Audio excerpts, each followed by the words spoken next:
নমস্কাৰ সপ্তম যোগ দিৱসৰ প্ৰাৰম্ভণিতে আজিৰ পৰাই আমাৰ বিভিন্ন ঠাইত যেটো সামান্য অভ্যাসক্ৰম প্ৰটকল বুলি কোৱা হৈছে যোগ দিৱসৰ 45 মিনিটৰ কেইটামান আসন প্ৰাণায়াম ধ্যানৰ যি কাৰ্যসূচী তাৰ প্ৰেক্টিছ কৰিবলৈ আমাৰ যোগৰ সাধক সাধিকাসকলে আৰম্ভ কৰিছে বিভিন্ন সংগঠনসমূহ কাম হাতত লৈছে যোগৰ কথা আহিলে মহৰ্ষি পতঞ্জলিৰ কথা আহে বৰ্তমান যুগত স্বামী ৰামদেৱৰ কথা আহে শ্ৰী শ্ৰী ৰবি শংকৰৰ কথা আহে আৰু বিভিন্ন যোগবিদসকলৰ কথা আহে আমি যোগ দিৱসৰ প্ৰাৰম্ভণিতে যোগৰ লগত জড়িত যোগৰ মাজত নিজৰ জীৱন অতিবাহিত কৰা যোগৰ লগতে নিজৰ খাৱন খুৱন ধ্যান ধাৰণা সকলো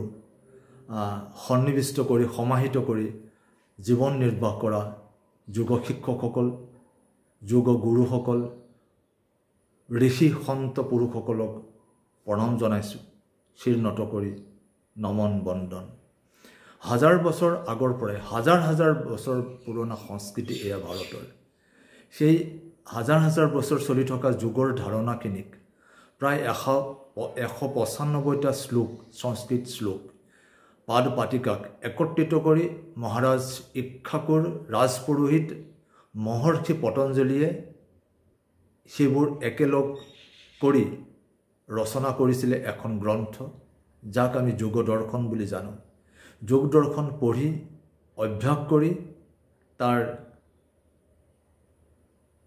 পঢ়া শুনা কৰি তাক চিন্তাৰ চৰ্চা কৰি তাৰ গোটেই অন্তৰ্নিহিত শব্দবিলাক বুজি আমি যোগক আগবঢ়াই লৈ যাবলৈ প্ৰত্যেকজন যোগৰ লগত জড়িত ব্যক্তিয়ে চেষ্টা কৰিছে হয় তাৰ মাজতো এনে কিছুমান লোকৰ আবিৰ্ভাৱ হয় যে মহৰ্ষি পতঞ্জলি যোগৰ সৃষ্টিকৰ্তা বুলি ক'লে ভুল কৰা হ'ব বুলি কয় কিন্তু আকৌ বিশ্বত সকলোৱে স্বীকাৰ কৰি লৈছে যে মহৰ্ষি পতঞ্জলিক বাদ দি পেলাই যোগৰ কথা আমি ভাবিবই নোৱাৰোঁ ঠিক যেনেকৈ আমি আমাৰ গুৰুজনা শংকৰদেৱক তেখেতৰ যোগৰ তেখেতৰ ধাৰণা তেখেতৰ ধ্যান তেখেতৰ যি ঊৰ্জা তেখেতৰ যি কৰ্ম পদ্ধতি সেইখিনিক যদি আমি লিপিবদ্ধ কৰি নাৰাখোঁ তেখেতক আমি এদিন হেৰুৱাই দিব লাগিব তেখেতৰ ওপৰত গৱেষণা হৈছে কিন্তু যোগৰ দিশটোৰ ধ্যান ধাৰণাৰ দিশটোৰ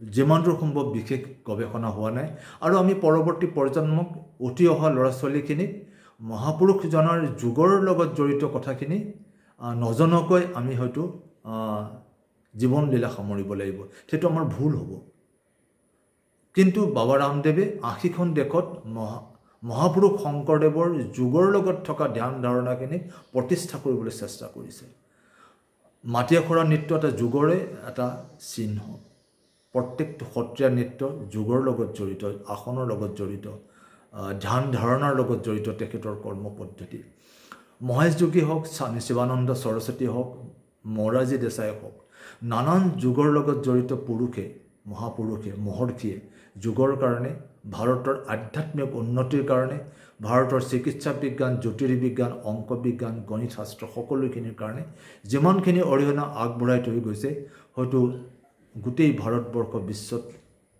অনাদিকাললৈ অবিৰাম অবিচ্ছিন্নভাৱে জিলিকি থাকিব জীয়াই থাকিব আৰু তাৰ মাজতো এনেকুৱা ওলাইছে যোগৰ লগত জড়িত ব্যক্তিসকলে ইজনে সিজনক ধিক্কাৰ দিয়া ইজনে সিজনক ইটিকিং কৰা তাচ্ছিল্য কৰা এইবিলাকে কিন্তু যোগৰ যিটো পৰিৱেশ সেইটোক কিন্তু বৰ্ণময় কৰি ৰাখিবলৈ অসুবিধা দিব কোনো যোগগুৰুৱে দেখিছোঁ স্বামী ৰামদেৱক তাচ্ছিল্য কৰে আমি কোনো গুৰুক তাচ্ছিল্য কৰাটো ভাল নাপাওঁ আমি নকৰোঁ যোগৰ পৰা যিখিনি আমি শিকিছোঁ পঢ়ি পেলাই যিখিনি বুজিছোঁ সামান্য এটা কথাই বুজিছোঁ যে আমি আমাৰ কৰ্মখিনি আগবাঢ়ি লৈ যাব লাগে ভগৱান শ্ৰীকৃষ্ণই তাকে কৈছিলে যে কৰ্মটোৱে মূল কথা তাৰ সেইটোৱেই যোগ কৰ্মই যোগ অকল যোগ কৰি কেইটামান আসন কৰি আমি অলিম্পিকত গোল্ড মেডেল পাব পাৰোঁ ব্ৰঞ্জৰ মেডেল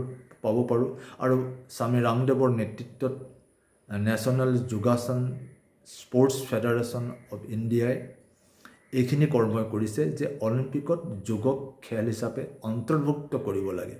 তো স্বামী ৰামদেৱৰ নেতৃত্বত এক অভিযান চলিছে, অসমতো চলিছে, প্ৰত্যেক ৰাজ্যত চলিছে।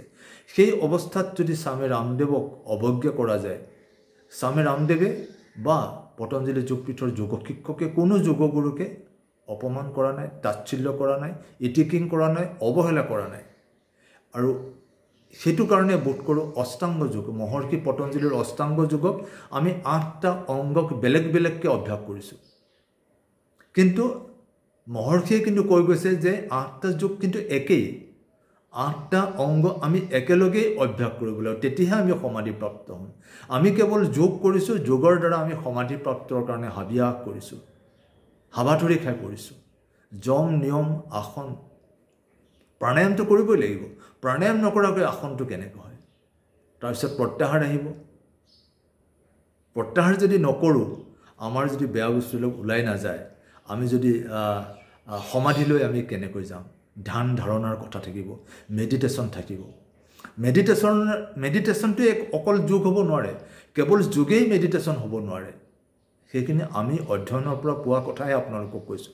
মই এইটো কাৰণে আহিলোঁ যে যোগ দিৱসৰ প্ৰাক্ষণত আমি যোগক ঘৰে ঘৰে লৈ যাবলৈ চেষ্টা কৰিছোঁ।